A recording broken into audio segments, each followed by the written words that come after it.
Hey everyone, I'm working to hit 2,000 subscribers and I need your help to get there. If you enjoy the content, please hit that subscribe button right now. And the technique's superb, and then you put a cricket ball in the hand and ask them to do the same, and they run completely differently. It just ruins their rhythm. So I think it is about finding a running technique that works for you. It's something I developed a huge amount throughout my career. I look at my run-up when I was 23. England were riding high. The champagne was metaphorically popping, the fans were euphoric, and Ben Stokes had just led his men to another glorious Test victory over New Zealand at the home of cricket itself, Lord's Cricket Ground. Sunday was supposed to be a day of celebration, a moment to savour, a reminder of just how far this England side has come under Stokes and Brendan McCullum's Bazball revolution. But by Monday morning, the mood had shifted entirely. The headlines had turned ugly, the ECB was scrambling, and England's fearless captain found himself at the centre of a scandal that nobody, absolutely nobody, saw coming. Welcome to Boundary Line UK, and today we are diving headfirst into the biggest story in English cricket right now. Ben Stokes, the man who has carried this team on his back since 2022, who turned England from laughing stock to world beaters, who scored that iconic unbeaten 135 at Headingley that still gives fans goosebumps. That Ben Stokes has been dropped from next week's second test against New Zealand.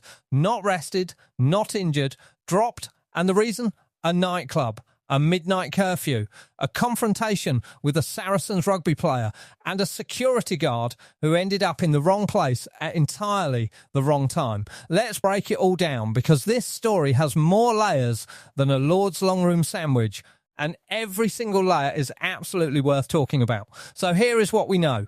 After England secured their first test win of the series against New Zealand at Lord's on Sunday, some of the players headed out to celebrate. That in itself is not unusual. Sports people celebrate victories. They are human beings. Nobody expects them to go home and drink cocoa and read a book after winning a test match. But here is where the trouble started. The England and Wales Cricket Board, the ECB, had put a midnight curfew in place. Not an informal suggestion, not a polite nudge, a proper official written down in the team protocols midnight curfew. And Ben Stokes, the captain, and Gus Atkinson, one of England's most exciting fast bowlers, were both out past that curfew at a London nightclub.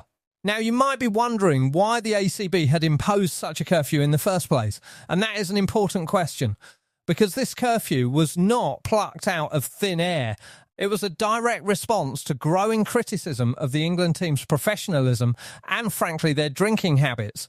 There had been murmurs for some time about the culture within the squad, about late nights, about off-field conduct, about whether the Bazball mentality of playing free and fearless cricket had perhaps, in some corners, bled into a lifestyle that was a little too free and a little too fearless. The ECB heard the criticism. They acted. They put the curfew in place. And then two of their most prominent players ignored it. On the very weekend of a test match celebration, you could not write it. But wait, because it gets significantly more complicated than just two lads being out past bedtime. According to what has been reported, there was an incident at the nightclub that went beyond simply breaking a curfew. It is understood that a Saracens rugby union player was involved in a physical altercation at the venue. The rugby player apparently threw a punch, except in what might be described as possibly the worst aim in the history of London nightlife. He missed Gus Atkinson entirely and instead connected with a security guard who was there specifically to supervise the England players. Let that sink in for a moment. A security guard doing his job, keeping an eye on some elite international cricketers who had been out celebrating a test win, ended up getting punched by a rugby player who was aiming at someone else entirely. It is not confirmed whether further punches were thrown after that initial incident, and crucially, it has been made clear that the police have not become involved in any of this. So we are not talking about a criminal matter. We are talking about a breach of team protocols, a PR disaster for the ACB, and a sequence of events that has created what will likely go down as one of the most dramatic weeks in English cricket's recent off-field history. The ACB launched an investigation almost immediately. They wanted to establish exactly what had happened, who was involved, what was said, what was done, and whether the team protocols had been breached. The answer to that last question came back as a resounding yes, and the consequences were swift. Ben Stokes and Gus Atkinson have been removed from the squad for the second test against New Zealand next week. The captain and one of the key bowlers gone in circumstances that nobody wanted and everyone is talking about. Now let's talk about the man stepping into the captain's armband, because this is where the story takes a really interesting turn.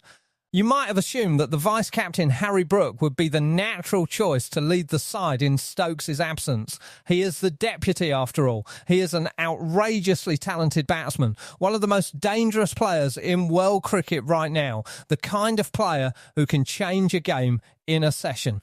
And in terms of cricket ability, there is a compelling argument that Brook is already at or near the very top of the world game. But Harry Brook is not going to be captaining England next week. Why? Because Harry Brook has his own nightclub chapter in this particular story.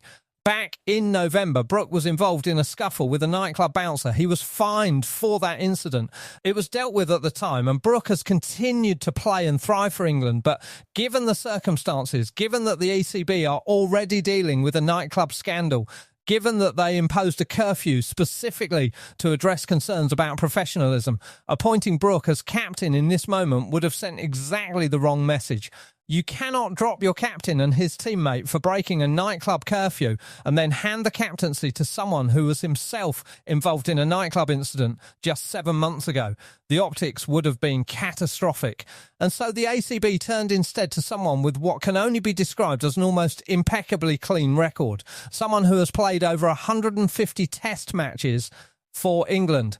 Someone who has scored more test runs than any England batter in history. Someone who, in terms of pure cricketing legacy and personal conduct, is close to beyond reproach. They turn to Joe Root, former England captain, returning to the role in circumstances that nobody could have predicted and that Root himself almost certainly did not see coming when he woke up on Monday morning. Joe Root captaining England again. Think about that for a second. This is a man who led England through some of the darkest, most difficult, most demoralising periods in recent Test history. He was captain during those Ashes horror shows, the tours where England collapsed like a badly built deck chair, the series losses that had fans questioning everything. Root stepped down from the captaincy in April 2022, and many felt the weight had been lifted from his shoulders. He went on to have arguably the best batting period of his entire career, free, fluent, utterly dominant at the crease without the burden of leadership. His batting average after giving up the captaincy is extraordinary. The man has been reborn as a pure cricketer. And now, at least for one test match, he is back in the hot seat.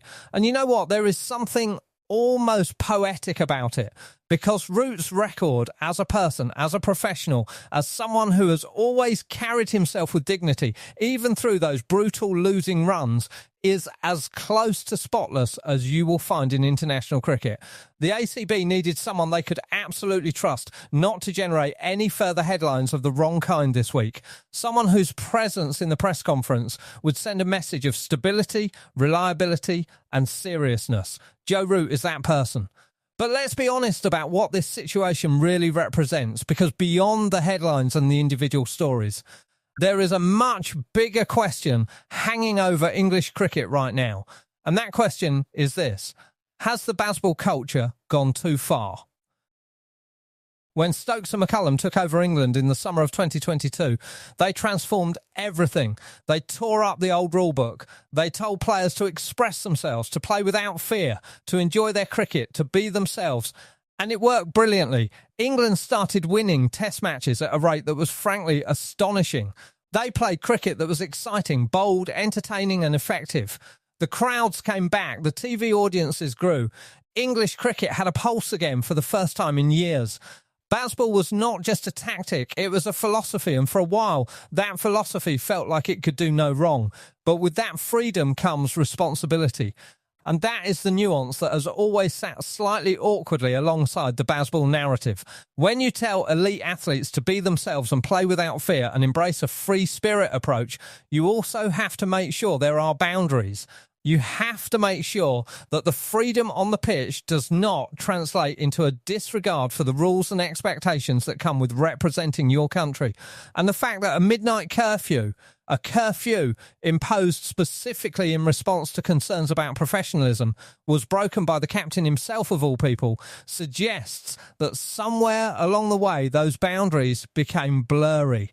This is not about being puritanical. This is not about demanding that England's cricketers live like monks. Nobody is suggesting that. But when you are the captain of the England Test team and your board has put a curfew in place specifically to address criticism of your team's off-field behaviour, and you go ahead and break that curfew on the night after a Test match, that is a problem. Not because staying out late is some terrible moral failing, but because leadership means setting an example. It means understanding that the rules apply to you too, perhaps especially to you. And by being out past that curfew, Stokes, whether intentionally or not, sent a message to the rest of the squad that the rules could be bent if the mood was right. The ECB, to their credit, have acted decisively here. There will be those who argue that dropping your captain on the eve of a test series is a drastic move, that it disrupts the team, that it sends its own kind of chaotic message. And yes, there is something in that argument. But the alternative, allowing this to pass, turning a blind eye, treating it as an internal matter that nobody needs to worry about, would have been far more damaging in the long run. The ACB had imposed a curfew. The curfew was broken. If they had done nothing, that curfew would have been meaningless, and the criticism about England's professionalism would have been louder than ever. Now, what about Gus Atkinson? It is worth taking a moment to talk about him specifically, because in some ways his situation is more complicated than Stokes's. Yes, he broke the curfew. Yes, he was present at the nightclub when the incident took place. But Atkinson was not the aggressor in what happened. If the reports are accurate, he was the one who was targeted. A rugby player threw a punch at him, a punch that thankfully missed, and instead hit a security guard. Atkinson did not start anything. He was out past curfew, absolutely, and that is the breach for which he is being held accountable. But the narrative around him feels slightly different to the narrative around the captain, who as the leader of the team carries a heavier responsibility. At 27 years of age, Atkinson is one of the most exciting pace bowlers England have produced in years. His removal from the squad means England will have to reshuffle their bowling attack for the second test, and that is a significant cricketing consequence on top of all the off-field drama. Whoever comes into the side will have big shoes to fill, and the disruption to what had been a settled and effective England bowling unit is a real cost of what happened in that London nightclub. Meanwhile, the Saracens rugby player at the centre of the physical altercation is a story in itself. His name has not been officially confirmed in public reporting, but the fact that a professional rugby player was present at the same venue and ended up in a physical confrontation involving England cricket's most prominent players is the kind of crossover sporting scandal that writes its own tabloid headlines. Rugby and cricket have long coexisted in England's sporting landscape, sharing athletes, sharing fans, sharing pitches, but this is not the kind of crossover anyone had in mind. The security guard who took the punch was, from all accounts, simply doing his job, and the fact that he was caught in the middle of something that had nothing to do with him is arguably the most unfortunate element of this whole messy saga. Let us also spare a thought briefly for what this does to the second Test match itself.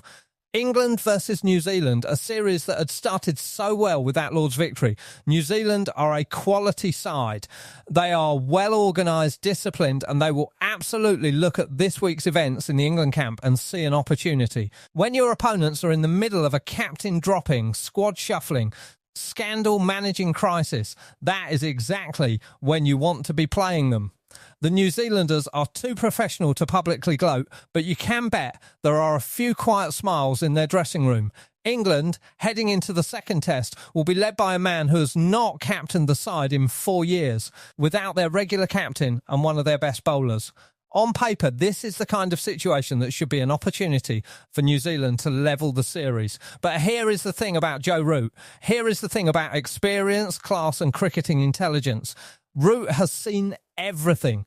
He has captained through disasters and through some genuinely brilliant moments. He knows how to run a press conference, how to manage a dressing room, how to keep a team focused when the world outside is chaotic. His batting alone would be worth any team's captaincy. And if there is one person in English cricket who can take this extraordinary situation and somehow create something calm and purposeful out of it, it is Root. There is also, quietly in the background, the question of what this means for Ben Stokes' future as captain. The ACB have not stripped him of the captaincy permanently. He has been dropped for this match as a disciplinary measure, and it is expected that he will return to the squad for the third test. But the question is whether this incident changes things, whether it affects his authority in the dressing room, whether it affects the relationship between Stokes and the ACB, whether the players who stayed in and respected the curfew will look at their captain differently. These are questions that only time will answer, but they are very much in the air. English cricket has an extraordinary habit of turning off-field drama into on-field motivation. Some of the most remarkable performances in the history of the game have come from teams that were written off, teams under pressure, teams with something to prove. And right now, England going into that second test without their captain, without Atkinson, with Joe Root in the armband and the whole cricketing world watching, have plenty to prove. Whether they answer the questions with their cricket remains to be seen. But one thing is absolutely certain. Next week's test is not just a cricket match. It is a moment, and the whole of England will be watching. What a week it is to be a cricket fan. What an absolute week. Ben Stokes, the man who rebuilt English Test cricket from the rubble, dropped for breaking curfew. Gus Atkinson, one of the country's brightest bowling talents, removed for the same. A rugby player throwing a punch that missed its intended target entirely. A security guard caught in the middle. Harry Brook passed over for the captaincy because of his own previous nightclub incident. And Joe Root, 4 years after stepping down, putting the armband back on as if destiny simply could not resist one more chapter. This is English cricket, and it never does anything quietly. Whether you are furious about what happened, whether you find it darkly comic, whether you think the ECB overreacted or made exactly the right call, this story has something for everyone. And here at Boundary Line UK, we are going to be covering every twist, every press conference, every pitch inspection and every drama as the second test approaches. If you have got this far and you are not already subscribed to Boundary Line UK, what exactly are you waiting for? Hit that subscribe button right now, because this series is only going to get bigger, louder and more dramatic from here. Drop a comment below and tell us what you think. Did the ECB make the right call dropping Stokes? Should Brook have been given the captaincy? And most importantly, can England hold it together under Root and win that second test? We want to hear from you. Like the video, share it with every cricket fan you know, and stay close to Boundary Line UK, because this summer of cricket has only just begun, and something tells us this is not the last time we will be talking about something that happened off the pitch. Stay tuned, stay subscribed, and as always, we are watching every boundary, every line, every moment. This is Boundary Line UK. Hey everyone, I'm working to hit 2,000 subscribers and I need your help to get there. If you enjoy the content, please hit that subscribe button right now.